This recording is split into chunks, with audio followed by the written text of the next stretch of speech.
तो आज हम बात करते हैं आर.एच. विट्टेकर के 5 किंगडम क्लासिफिकेशन में से एक किंगडम की, जिसको बोलते हैं किंगडम मोनेरा। गाइस, इस पेज में से आपको नीट एग्ज़ाम के अंदर 1 या 2 क्वेश्चन बिल्कुल एज इट इज़ ही मिलेंगे। चलिए तो शुरू करते हैं। किंगडम मोनेरा, जिसके सोल मेंबर्स जो रहते हैं वो रहते हैं बैक्टीरियाज। बैक्टीरियाज को बेसिकली शेप के बेसिस पर 4 कैटेगरीज में क्लासिफाई किया गया है।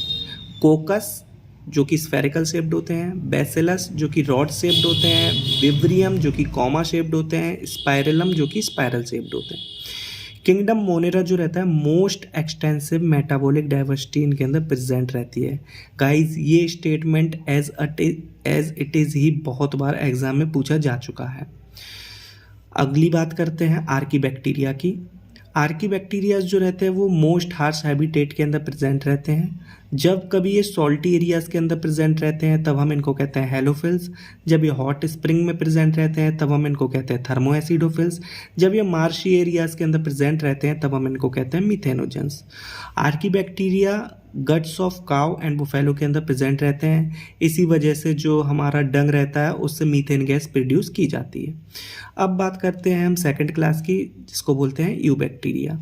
यूबैक्टीरियाज के अंदर बेसिकली ट्रू बैक्टीरियाज आते हैं। इनको ट्रू बैक्टीरिया इसलिए बोला जाता है क्योंकि इनके अंदर रिजिड सेल वॉल प्रेजेंट रहती है, और अगर ये बैक्टीरियाज मोटाइल होते हैं तो उन बैक्टीरियाज के अंदर फ्लैजिलम प्रेजेंट रहता है। अब हम बात करते हैं साइनोबैक्टीरिया की।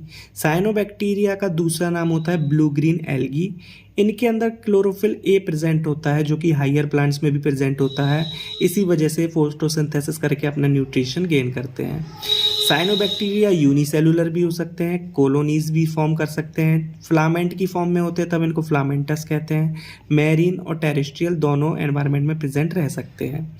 साइनोबैक्टीरिया के पास एक कवरिंग प्रेजेंट होती है जिसको कहते हैं जिलेटिनस सीथ।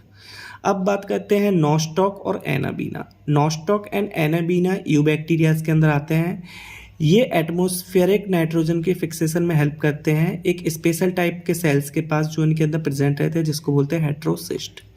कीमोसिंथेटिक ऑटोट्रॉप्स वो बैक्टीरियाज होते हैं जो कि नाइट्रेट्स, नाइट्राइट्स एंड अमोनिया को ऑक्सीडाइज करके एनर्जी जो मिलती है उससे अपना एटीपी प्रोडक्शन करवाते हैं।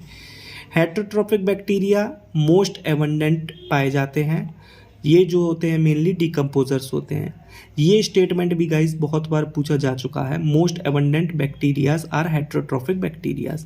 अब बात करते हैं बैक्टीरिया के अंदर रिप्रोडक्शन की। तो जो मोस्ट कॉमन मोड प्रेजेंट होता है रिप्रोडक्शन का वो होता है बाइनरी फिजन।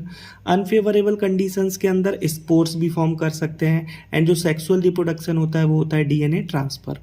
अब बात करते हैं माइकोप्लाज्मा की। तो माइकोप्लाज्मा जो रहता है सेल वॉल उसके अंदर एब्सेंट रहती है, और ये स्मॉलेस्ट नोन सेल जो रहता है प्रेजेंट है।